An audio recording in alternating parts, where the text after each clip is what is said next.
দেশের আকাশে নতুন ঝড়ের পূর্বাভাস।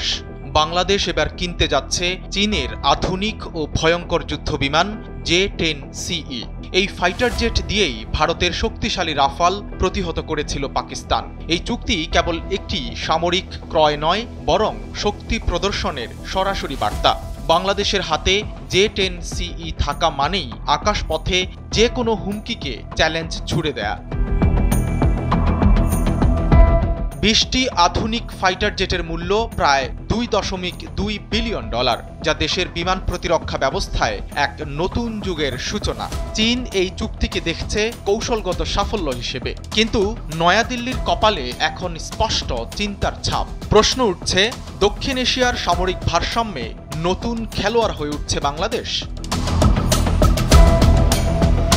চীনের চেংদু J-10CE হল এক প্রজন্মের আধুনিক মাল্টিরোল ফাইটার জেট, যা একই সঙ্গে আকাশযুদ্ধ ও মাটিতে হামলার সক্ষমতা রাখে। এই গতি শব্দের দ্বিগুণের চেয়ে বেশি, সজ্জিত আধুনিক রাডার ও মিসাইল সিস্টেমে। পাকিস্তান ইতোমধ্যেই এই জেট ব্যবহার করছে এবং প্রমাণ দিয়েছে এই বিমান এই অঞ্চলে ভারতের শক্তিশালী রাফাল জেটের সমকক্ষ হয়ে উঠতে পারে। বাংলাদেশ এই জেট পেলে আকাশ প্রতিরক্ষা হবে অনেক বেশি কৌশলগত ও গতিশীল।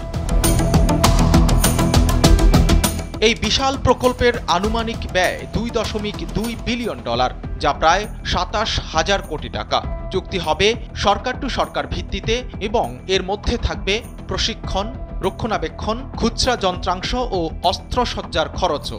বাজেটের বড় অংশ বরাদ্দ হবে 2026 থেকে 2027 অর্থ বছরে। এটি শুধু যুদ্ধ বিমান কেনা নয়, এক ধরনের প্রযুক্তিগত বিনিয়োগ, যা আগামী 15 থেকে 20 বছর বাংলাদেশ বিমান বাহিনীকে আধুনিক রাখবে। বাংলাদেশ বিমান বাহিনীর বর্তমানে মূল ভরসা F-7 সিরিজ ও কিছু সীমিত MiG-29 ফাইটার। তবে এগুলোর বেশিরভাগই পুরনো এবং আধুনিক রাডার ও ইলেকট্রনিক ওয়ারফেয়ার সিস্টেমে পিছিয়ে।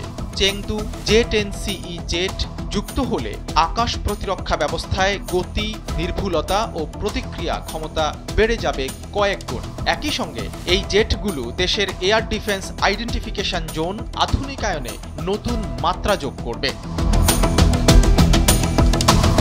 এটা কেবল বিমান কেনার গল্প নয়, এক নতুন ভূ-রাজনৈতিক বার্তা। চীন, ভারত, যুক্তরাষ্ট্র সবাই জানে এই চুক্তি দক্ষিণ এশিয়ার সামরিক মানচিত্র বদলে দিতে পারে। বাংলাদেশের জন্য এটি হতে পারে আত্মবিশ্বাসের নতুন অধ্যায়, অথবা এক ভারী কূটনৈতিক ভারসাম্যের পরীক্ষা।